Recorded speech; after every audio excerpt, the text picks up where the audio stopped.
பன்னிராஜா காட்டுல மாற்றத்தை ஏற்படுத்தணுங்கிற ஒரே காரணத்துக்காக சிங்கராஜா கிட்ட எல்லாம் அமைச்சர்கள் இருந்தாங்க. ஆனா இப்ப பன்னிராஜா கிட்ட அன்மெச்சூர்கள் இருக்காங்க. என்னடா அப்படின்னு கேட்டா இதான் மாற்றமா? மாற்றம் பயங்கரமா இருக்குது.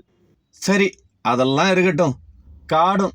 காட்டுல இருக்கிற மிருகங்கள் எப்படி இருக்குது அப்படின்னு கேட்டா, சிங்கராஜா ஆண்டப்ப காடு எப்படி இருந்ததோ அதே சட்ட திட்டங்களோட தான் பன்னிராஜா டிராவல் பண்ணிட்டு இருக்கான்.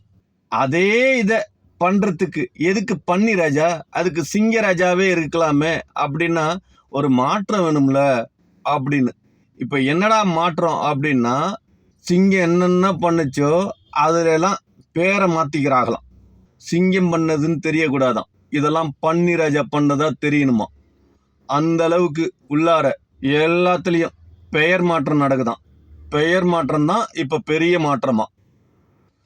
என்னத்த சொல்றது, காட்டுல இப்ப நிறைய கொலை அப்படின்லாம் நடக்க ஆரம்பிச்சிருச்சான். மனுஷனே பண்றப்ப மிருகங்கள் பண்ணாதா? இதெல்லாம் ஒரு நேரத்துல சிங்கராஜா பண்ணிட்டு இருந்ததா பன்னிராஜா சொன்னுச்சு. ஆனா இப்ப பன்னி காட்டுக்கு ராஜாவானாலும் இதெல்லாம் நடக்குது. இப்ப யாரு பண்றா அப்படிங்கிற கொஸ்டின் தான் எல்லாருக்குள்ளாரும் இருந்துட்டு இருக்கு. இதெல்லாம் விட பெரிய விஷயம் இப்ப போயிட்டு இருக்குது.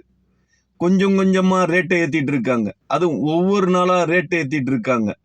என்னன்னு கேக்குறீங்களா? காட்டுக்குள்ளார வாகனங்கள்லாம் ஓடிட்டு இருக்கு இல்லையா, அதுல மூலிகை தண்ணியில தானே அந்த வாகனம் ஓடுது.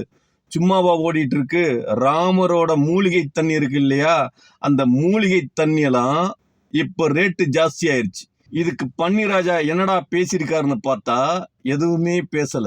ஏன் அப்படின்னு கேட்டா, பன்னிராஜாவுக்கு வாயில புண்ணா. வாயில புண்ணு இருக்கிறப்ப எப்படி பேச முடியும்? புரிஞ்சுக்க வேணாம். புண்ணு ஆறுனோனையும் பன்னிராஜா பேசுவார். பன்னிராஜாவுக்கு ஏன் வாயில புண்ணு வந்ததுன்னு கமெண்ட்ஸ்ல சொல்லுங்க.